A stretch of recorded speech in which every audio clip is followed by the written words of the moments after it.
Shaggy and Robert Livingston, one of the most successful Jamaican artist-manager duos, thanks mainly to the runaway impact of Shaggy's Hot Shot album, which topped the Billboard 200 chart in 2001 and was certified 6 times platinum in the US, selling over 9 million copies worldwide.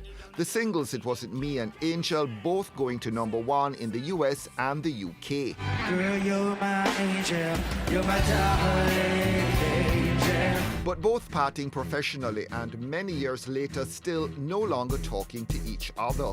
Livingston, who also split earlier and acrimoniously from Don Dada DJ Supercat, alluding to the breakup in several interviews, but Shaggy generally steering clear of the topic.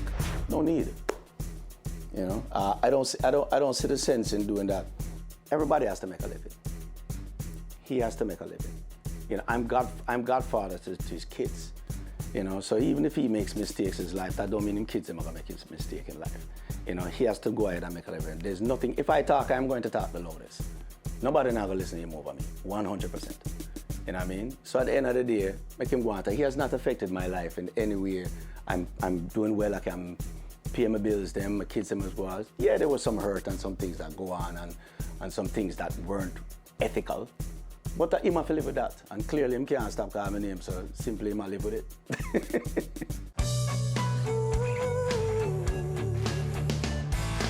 Ever wonder about what he's doing?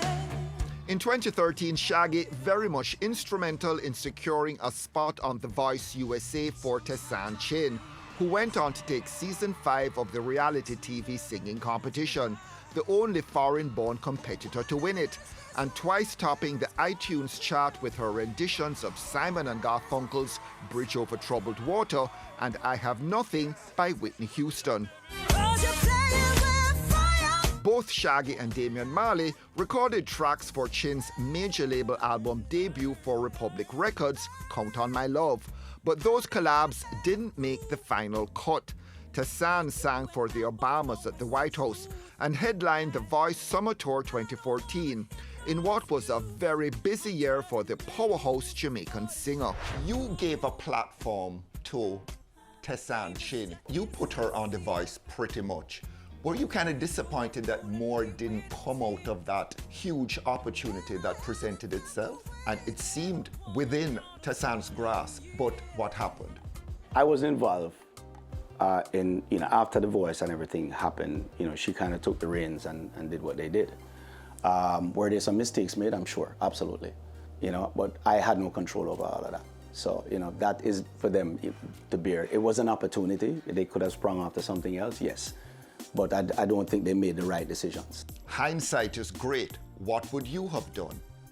It's hard to think of no. You know, I could give one example. I saw when she came back onto The Voice and she was doing her song, her new song, and she was doing it, and she did the song. All the other artists that were top 10 came on, and they were showing, the thing came up on show where they could buy the song and where they could see the video and all of that. You know, and you're looking at probably 4 million or so viewers because it's the show coming back after the win.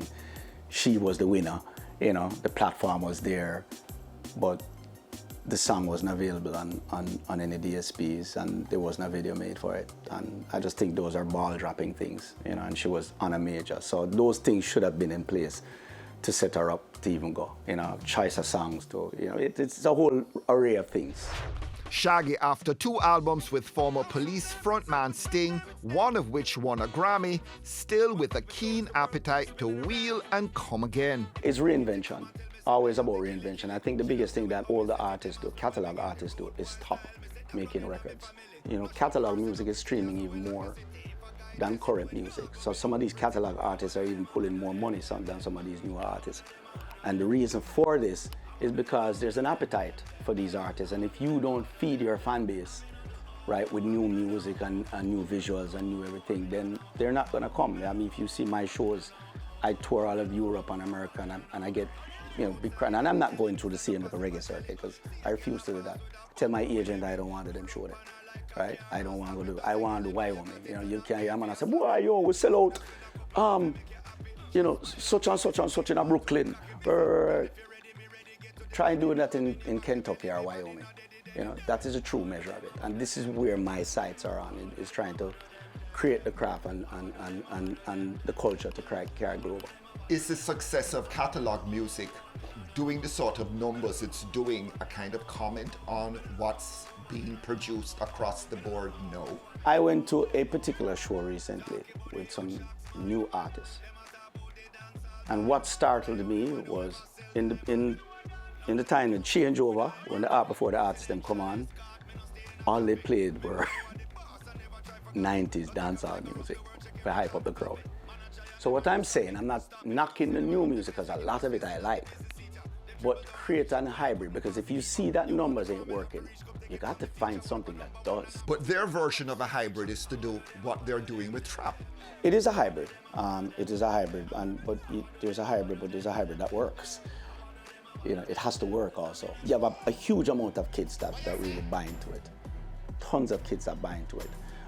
But for some reason, if you're looking at how effective it is to put us in a position where we can compete against Afrobeat and all of this, that's really, it's not enough. You might see a bunch of kids, the core kids, in that, but they can't go to Wyoming to do that. They can't go, certain places to do that. And it is stifling the music and the growth of the music.